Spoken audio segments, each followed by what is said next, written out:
Younger me was anxious in social situations. Anytime I would go to any type of social event, my heart would race. I'd be scared that someone was going to come up to me and potentially talk to me and I wouldn't know what to say. Or that everyone was looking at me and how ugly I was and they were all judging me. This caused me to hide away and play on my little Nintendo DS by myself. This is the sad reality for most young men. They want to go out and be as social as possible, but they instead let their thoughts get to them and they decide to just stay with their friend group. Or even if you were like me, just stay by yourself in a corner. If this sounds anything like you, I promise you, you have just found the perfect video. I'm going to explain to you exactly how I completely cleared my social anxiety and I pretty much never get anxious in a social situation anymore. Step number 1 to getting rid of your social anxiety is to learn social skills and even more importantly, learn social intelligence, which is just like the act of knowing when and where to use these skills properly. Some basic social skills you need to learn is this. Number 1, learn how to properly introduce yourself. Now this is way easier than you think. Now how you introduce yourself depends on the situation, but say you're just at like a normal gathering. The way you would properly introduce yourself is to look for the right opportunity. Now this is partial social intelligence and it's gonna take a little while till you can actually sense when's the right opportunity to go up to someone. But pretty much a good time to talk to someone is just a time where they're either by themselves and they're not really talking to someone else, they're not busy doing something, they're just kind of wandering on their phone or they're just sitting by themselves. That's the perfect time to go meet someone. If they're busy, if they're talking to someone, they don't want you to come up and be like, hey, excuse me, I just seen you and I thought I wanted to introduce myself. Like, no, wait till they're in a good situation where they're by themselves. Way higher chance that they're gonna have a friendlier greeting with you. Once you have assessed that the situation is good to go talk to them, go up and say, hey, excuse me, I don't think we've ever met. What's your name? Now, this is a very, I can't stress how important this next step is. Very important tip if you want the person to like you, and that's remember their name. Once they give you their name, remember it. Trust me, this happens to the best of us. You finally muster up the courage to go talk to someone. You introduce yourself. They're like, yeah, my name is so-and-so. And you completely forget their name. It goes into one year, comes out the other year. It's not like people are going to be like, oh, you don't remember my name, you're a bad person. But at the end of the day, this is going to put you past a lot of people that have ever introduced themselves to that person. Because most people are used to someone going up being like, hi, my name's this, then being like, yeah, my name is this, and then them completely forgetting each other's names. So when you can actually remember someone's name, that puts you at a major advantage. So to remember their name, again, this is very simple to do. Once you get the person's name, make sure you can hear it clearly. If you don't, then just ask them, hey, can you say that again? Or can you spell that out for me if it's like a super weird name? What I personally do when I ask for someone's name is either ask them to repeat it or I'll spell it out for them. Say their name's Tyler, I'll be like, Tyler, like Tyler. Then if they're like, yeah, I'll be like, okay, yeah, good to meet you, Tyler. It's gonna be the easiest to remember their name if you can say it the most after just hearing it. Say they just say their name's Tyler. If you're like, okay, nice to meet you, Tyler.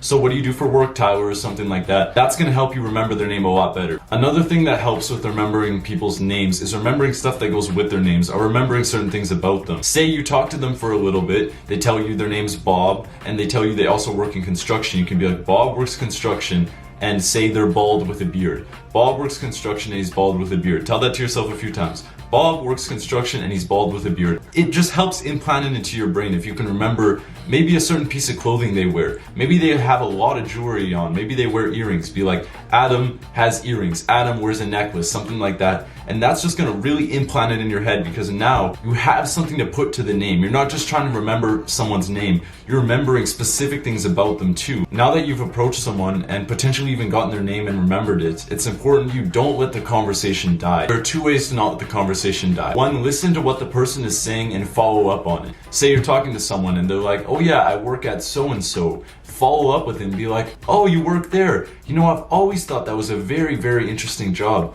What is it like working there? People really appreciate this because not a lot of people are asking people questions about the specific details. You want to make it interesting. You want that person to be thinking, this person cares about me. And also asking people questions about themselves. Just 1, make sure that you barely have to even talk, so you don't really have to think about too much to say. You can just keep asking them questions about themselves because trust me, it's actually quite funny how much people want to say, but nobody ever lets them get the chance to say it because everyone's too focused about talking about themselves. So Trust me, people will start to tell you a lot of stories, and just keep going with it. This makes the conversation really interesting, and especially interesting for them to tell it, and you can be interested in them telling the story. Now, let's say they ask you a question. How do you make that interesting? Well, answer your questions with stories. Stories are always the way to be interesting. Answer any question with a story and you will never be boring. When somebody says, what do you do for fun? Instead of saying, oh, I like skiing. What about you? Say, well, that's actually a very funny story. So when I was younger,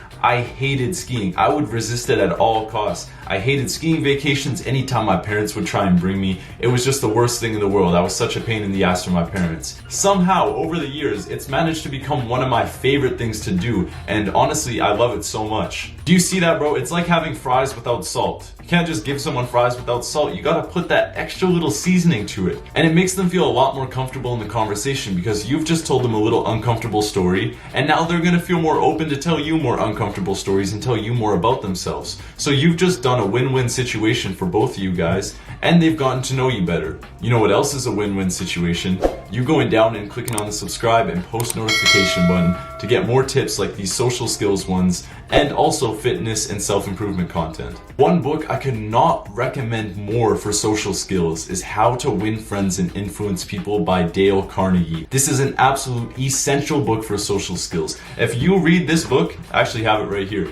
If you read this book, How to Win Friends and Influence People by Dale Carnegie, I promise you, your social skills will pretty much be damn near perfect because he goes into depth. Like, I'm just giving you guys the basic little fluffer social skills. He goes in depth of certain situations, how to get certain things. Now listen, this last step is the hardest step, but I believe in you. You've made it this far, you know some good social skills, but now you have to go out there and practice and fail. If you literally ask anyone who got rid of their social anxiety, the number one thing they'll tell you that helped them was just going out there and trying, practicing and failing. Going up to someone and having a weird, awkward conversation, that's what really eliminates your social anxiety. Being anxious, but still going up and talking to people anyway. Now the fact you know some good basic social skills are gonna help you with this, and when I first started trying to get rid of my social anxiety, I really wish I wrapped my head around this sooner because I had terrible social skills and I would just spend all day looking at these little crappy YouTube videos talking about, you know, like the perfect script to go up to a girl and talk to her, or like the exact thing to say when you meet someone new,